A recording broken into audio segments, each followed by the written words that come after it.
Good morning, students. Today in our channel we are all going to see English grammar. Okay, in English grammar at first we want to learn parts of speech. Okay, what is the parts of speech means that if a meaningful sentence have some parts, okay, இப்போ நம்ம தமிழில் சொன்னோம்னா ராமன் பள்ளிக்கு நேற்று வந்தான் அப்படின்னு இருக்குன்னு வச்சுங்களேன். இந்த நேற்று வந்து முன்னாடியும் போடலாம், அங்கே பின்னாடியும் போடலாம், அது பிரச்சனை இல்லை. ராமன் பள்ளிக்கு வந்தான் அப்படின்னு இருந்ததுன்னா வந்தான் பள்ளிக்கு ராமன் நேற்று அப்படிங்கிறது கரெக்டாக இருக்குமா? ராமன் பள்ளிக்கு நேற்று வந்தான், இல்லைனா நேற்று பள்ளிக்கு ராமன் வந்தான் அப்படி வச்சோம்னா, அப்படி அமைச்சு வச்சோம்னா கரெக்டாக இருக்குமா? இப்போ ராமன் பள்ளிக்கு நேற்று வந்தான் அல்லது நேற்று ராமன் பள்ளிக்கு வந்தான் அப்படி இருந்தால் தானே கரெக்டாக இருக்கும், மீனிங்ஃபுல்லாக இருக்கும்.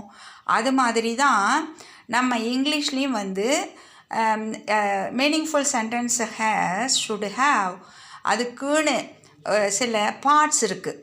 அந்த பார்ட்ஸை நம்ம தெரிஞ்சு வச்சுக்கிட்டோம்னா தான் நம்ம ஸ்பீச் நல்லா பண்ண முடியும். கான்வர்ஸ் பண்ணும்போதும் சரி, நம்ம ரைட்டிங் பண்ணும்போதும் சரி, இல்லை புக்கில் நம்ம ரீட் பண்ணும்போதும் அங்கே இருக்கிற பார்ட்ஸை வந்து நம்ம தெரிஞ்சு வச்சு நம்ம வந்து கரெக்டாக நம்ம மீனிங் புரிஞ்சு படிக்க முடியும். ஓகேவா? அதனால தான் நம்ம ஃபஸ்ட்டு நம்ம கிளாஸில், நம்ம இங்கிலீஷ் கிராமர் கிளாஸில் பார்ட்ஸ் ஆஃப் ஸ்பீச்சு நம்ம இன்றைக்கி பார்க்க போகிறோம். அதை வந்து ஒரு ஃபன்னி கான்வர்சேஷன் மூலயமா நம்ம பார்க்கலாம் அப்படின்னு சொல்லிட்டு ஒரு ஐடியா பண்ணியிருக்கிறேன். இப்போ நம்ம இந்த பிக்சரில் வந்து என்ன பார்க்குறோன்னா ஒரு ட்ரீ, இது ஆப்பிள் ட்ரீன்னு இமேஜின் பண்ணிக்கோங்க. பார்ட்ஸ் ஆஃப் ஸ்பீச்சுன்னு இங்கே ஹெட்டிங் போட்டிருக்கிறேன். இங்கிலீஷ் கிராமர் ஆப்பிள் காய்ச்சிருக்கிறது மாதிரி இமேஜின் பண்ணிக்கோங்க. அப்புறம் ஒரு ஸ்பேரோ வந்து டீச் பண்ணுறாங்கங்கிற மாதிரி நம்ம இமேஜின் பண்ணிக்கலாம். அது அவங்களும் இப்போ இந்த ஸ்பேரோவும் ஃபாக்ஸும் கீழே உட்காந்துருக்காங்க. இங்கே ஃபாக்ஸு அவங்களும் ஒரு சின்ன ஃபன்னி கான்வர்ஸ் பண்ண போகிறாங்க. அது ஒரு டயலாகு. ஓகேவா? அதை முடிச்சுட்டு நம்ம வந்து பார்ட்ஸ் ஆஃப் ஸ்பீச்சு பார்ப்போம்.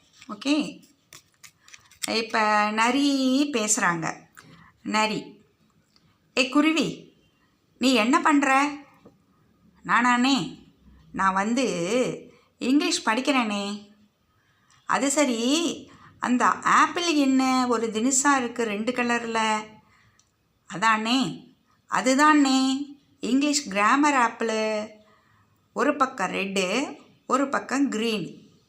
பிளாக் ஆப்பிள் வந்து சைனாவில் கிடைக்குதுன்னே. அது வந்து ஒரு ஆப்பிளோட விலையே 1500 ரூபாயிலேருந்து 2000 ரூபாயாம் அண்ணே. ஆனால் அது இங்கே கிடைக்கல, சைனாவில் கிடைக்குதுன்னே. மற்ற ஆப்பிள் மாதிரி தான் அதில் சத்து இருந்தாலும் அந்த பிளாக் கலர் ஆப்பிள் வந்து சைனாவில் மட்டும்தானே விளையுது, அங்கே தான் கிடைக்குதுன்னே. இங்கே நீங்கள் பார்க்குற ஆப்பிள் வந்துன்னே கிராமர் ஆப்பிள்னே. இந்த ஆப்பிள் எங்கேயும் கிடைக்காதுன்னே. இது சாப்பிட்ற ஆப்பிளும் இல்லைன்னே. படித்தாதானே புரியும், படித்து புரிஞ்சுக்கிற ஆப்பிள்னே. அதனால தான் டபுள் கலரில் நான் போட்டிருக்கேன்னே. ஓஹோ, அப்படியா? ஆமாங்கண்ணே. ஆமாம், நீ இங்கிலீஷ் படிச்சுட்டு என்ன பண்ண போகிற? என்னென்ன இப்படி கேட்டுவிட்டீங்க? அயல்நாட்டு பறவைங்கள்லாம் அதானே ஃபாரின் பேர்ட்ஸ் மைக்ரேஷன் அப்படின்னு சொல்லுவாங்களே. அது அந்த அயல்நாட்டு பறவைகள்லாம் இடம்பெயர்ந்து நம்ம நாட்டுக்கு வருவாங்கன்னே. அங்கே குளிர் தாங்க முடியாமல் இங்கே வருவாங்கல்ல, அவங்க கூட நான் ஃப்ரெண்ட்லியாக பேசுகிறதுக்காக தானே இங்கிலீஷ் கற்றுக்கிறேன். ஓஹோ, நீ இங்கிலீஷ் கற்றுக்கிட்டதுனால அவங்ககிட்ட பேசி நீ என்ன பண்ண போகிற? என்னென்ன இப்படி கேட்டுவிட்டீங்க? அவங்க என்ன பேசுகிறாங்க கொள்கிறாங்கன்னு நம்மளும் அவங்களோட சேர்ந்து பேசிக்கிட்டு இருந்தால் தானே, ஃப்ரெண்ட்லியாக பேசிக்கிட்டு இருந்தால் தானே அவங்க நம்மளை பற்றி உயர்வாக நினைப்பாங்க. அவங்க நம்மளும் நிறைய லாங்குவேஜெல்லாம் படிச்சிருக்கிறோம், நம்மளுக்கு எல்லா லாங்குவேஜும் புரிஞ்சிக்க முடியுது, பதில் சொல்ல முடியுதுன்னு அவங்க தெரிஞ்சு அவங்க வந்த வேலையை மட்டும் முடிச்சுட்டு போவாங்கண்ணே. இல்லைன்னா நம்ம நாட்டையே தூக்கிட்டு போயிடுவாங்கண்ணே. அதுக்காக தானே நான் இங்கிலீஷ் படித்து வச்சுக்கிறேன்.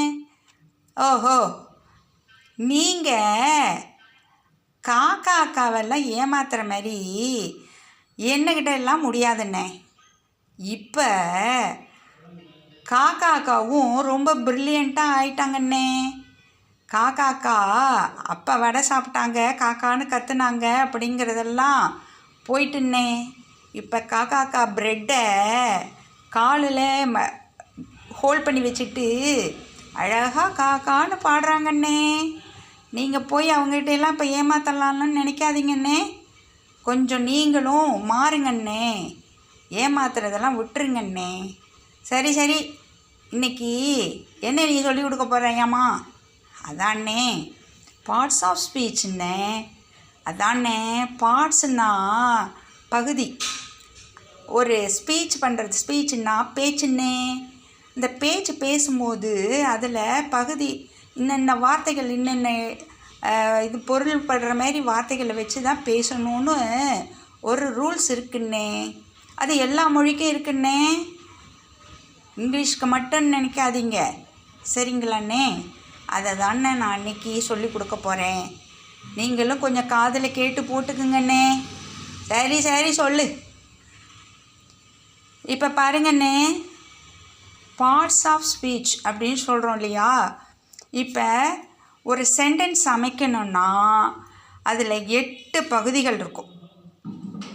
அதாவது noun, pronoun, adjective, verb, adverb, preposition, conjunction, interjection அப்படின்னு இந்த 8 பகுதிகளும் ஒரு சென்டென்ஸில் இருக்கும். ஆனால் இந்த 8ம் எல்லா நேரத்துலேயும் அவசியமாக இருக்கணுங்கிறது இல்லைன்னே. அது அங்கே இருக்கும்போது நம்ம படிக்கும்போது எத்தனை நவுன் அங்கே வந்திருக்கு, ப்ரோனவுன் வந்திருக்கா, அட்ஜெக்டிவ் இருக்குதா, இது என்ன ஏதுன்னு நம்ம தெரிஞ்சுக்கிட்டு அர்த்தம் புரிஞ்சு படிச்சுக்கலான்னே. அதுக்காக தான் பார்ட்ஸ் ஆஃப் ஸ்பீச்சை முதல்ல நம்ம படித்து வச்சுக்கணுன்னே. புரியுதுங்களாண்ணே? இப்போ ஒன்றுமே வேணாண்ணே, உங்களுக்கு ஹவுல் பண்ண தெரியுமில்ல, ஊழ இடுறது தானே தெரியும் உங்களுக்கு. நீங்கள் ஊழ விடும்போது நவுனு அப்படின்னு ஊழ விட்டு பாருங்களேன், அப்படியே நீங்கள் பழகிடுவீங்க. ப்ரோனவுனு, அட்ஜெக்டிவ், வெர்பு, அட்வர்பு, ப்ரிப்போசிஷனு, கன்ஜங்ஷனு, இன்டர்ஜெக்ஷனுன்னு நீங்கள் சவுண்டு விட்டு பாருங்கண்ணே, அப்படியே நீங்கள் பழகிடுவீங்க. இப்போ உதாரணத்துக்கு இங்கே ஒரு சென்டென்ஸ் எழுதியிருக்கேன் பாருங்கண்ணே. அதாவது ஹோ both are shouting loudly at their home அப்படின்னு நீங்கள் எழுதியிருக்கேன்னே. இதில் பிரித்து காட்டியிருக்கேன் பாருங்கள். ஹோ அப்படிங்கிறது இந்த இன்டர்ஜெக்ஷனுங்கிறது ஆச்சரியமாக சொல்கிற வார்த்தைன்னே. என்ன அவங்க வீட்டில் இப்படி சத்தமாக பேசிக்கிறாங்க அப்படின்னு ஒரு ஆச்சரியமாக கேட்போம்ல நம்ம தமிழில். அதுதான் இந்த ஹோ, அதுதான் இன்டர்ஜெக்ஷன். இங்கே 8ன்னு இருக்கிறதுனால 8ன்னு நம்பர் போட்டிருக்கேன். அடுத்தது போத்துங்கிறது 7 நம்பர் போட்டிருக்கேன். கன்ஜங்ஷன்னு பேருனே. அண்டு, பட்டு அது மாதிரிலாம் இருக்குன்னே. அது மாதிரி வந்ததுன்னா அதை கன்ஜங்ஷன்னு சொல்லணும். அடுத்தது இந்த ஆரும் ஷவுட்டிங்கிறது தான் செய்கிற வேலை, அதுதான் வேர்பு. இப்போ அதுக்கு இங்கே 4ஆம் நம்பர் கொடுத்ததுனால 4ன்னு போட்டிருக்கேன். இந்த வேர்போட வேலையோட ஈஸோ, ஆரோ, வாசோ, வேரோ அந்த மாதிரிலாம் சேர்ந்து வரும்னே, அதை பி வெர்புன்னு சொல்லுவாங்க. அந்த நம்ம ஃப்யூச்சர் கிளாஸில் அதெல்லாம் டீப்பாக பார்ப்போன்னே. இப்போதைக்கு இது 2க்குமே 4ன்னு போட்டிருக்கேன். இது வேர்பு. அடுத்தது லவுட்லி.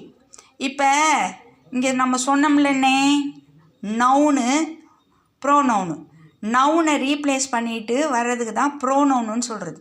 இப்போ உங்களை வச்சே ஒரு கதை சொல்கிறோன்னு வச்சுங்கண்ணே. ஒரு காட்டில் ஒரு நரி இருந்துச்சு. அந்த நரி இப்படின்னு கதை சொல்லிக்கிட்டே வரும்போது அதுன்னு சொல்லுவோம். அப்போ அந்த அதுன்னு சொல்கிறோமில்ல, அதை தான் ப்ரோனவுன்னு சொல்கிறோம். சரிங்களாண்ணே? இப்போ இப்போ உங்களுக்கு புரிஞ்சிருக்கும். அடுத்தது அட்ஜெக்டிவ். அட்ஜெக்டிவ் வந்து இந்த நவுனு வந்து எப்படிப்பட்ட நவுனு. இப்போ ஒரு பாய்ன்னு சொல்கிறோம், ஒரு பையன் சொல்கிறோன்னு வச்சுங்களேன். குட் பாய், நாட்டி பாய், க்யூட் பாய் அப்படி சொல்லுவோம். அந்த மாதிரி இப்போ உங்களை சொல்லணும்னா கன்னிங் ஃபாக்ஸ் அப்படி சொல்லுவாங்கல்லண்ணே, அதுதான் அந்த வேர்டை தான் அட்ஜெக்டிவ்னு சொல்கிறோம். அடுத்தது வெர்புனா வேலை. ஓடுறான், ஆடுறான், பாடுறான், சிரிக்கிறான், குதிக்கிறான், நீந்துறான் இப்படிலாம் சொல்கிறோம்ல, அதுதான் வேலை. அவங்க செய்கிற வேலை தானே வேர்பு. அந்த வேர்பு கூட சேர்ந்து வர வார்த்தை தான் ஒரு வேர்டு வந்ததுன்னா அதை அட்வெர்புன்னு சொல்லுவோம். நவுனோட சேர்ந்து வர்றது அட்ஜெக்டிவ், வேர்போட சேர்ந்து வர்றது அட்வெர்பு. ஓகேவாண்ணே? இப்போ புரிஞ்சிருக்கும் உங்களுக்கு. இப்போ நீங்களே ஊழ விட்றீங்கன்னு வச்சுங்க, லேசாக ஊழ விடுவீங்க, சத்தமாக விடுவீங்கல்ல. அப்போ த ஃபாக்ஸ் ஹவு லவ்லி அப்படி சொல்லுவோம்ல, அந்த மாதிரி சொல்லும்போது அந்த ஹவுலுங்கிறது செஞ்ச வேலை லவுடாக பண்ணிச்சுன்னு சொல்கிறோம்ல, அதுதான் அந்த எல்ஒய் சேர்ந்து வரும். மோஸ்ட்லி எல்ஒய் சேர்ந்து வரும், அதுதான் அட்வெர்புன்னு சொல்லணுன்னே. ப்ரிப்போசிஷன் இது சின்ன சின்ன வார்த்தையாக இருக்குன்னே. நீங்கள் இந்த பொருளை மேலே வச்சிங்க, கீழே வச்சிங்க, பக்கத்தில் இருந்தது, அது வந்து சைடில் இருந்தது அப்படின்லாம் சொல்கிறோம்லண்ணே, அதுதான் ப்ரிப்போசிஷன் சொல்லணும். கன்ஜங்ஷன்னா ஜாயிண்ட் வேர்டு, இன்டர்ஜெக்ஷன்னா ஆச்சரியப்படுத்துகிற வேர்டு. புரியுதுங்களாண்ணே? ஓகேண்ணே, அப்புறம் பார்ப்போமா? சரி, இந்த என்னமோ அப்புறம் பார்ப்போங்கிறத நீ என்னமோ சொல்லுவியே, சொல்ல பார்ப்போம். see you laterண்ணே. அப்புறம் உன்னிட்ட பேசி எனக்கும் நன்றின்னு சொல்லவில்லை, என்னமோ தேங்க்யூன்னு சொல்லுவாங்களே, தேங்க்யூ. அப்புறம் உனக்கு என்னமோ பேர் ஒன்று சொல்லுவாங்களே, நான் ஸ்பேரோவா? ஆமாண்ணே, ஸ்பேரோ தானே. Thank you sparrow. Bye sparrow. Bye thank you.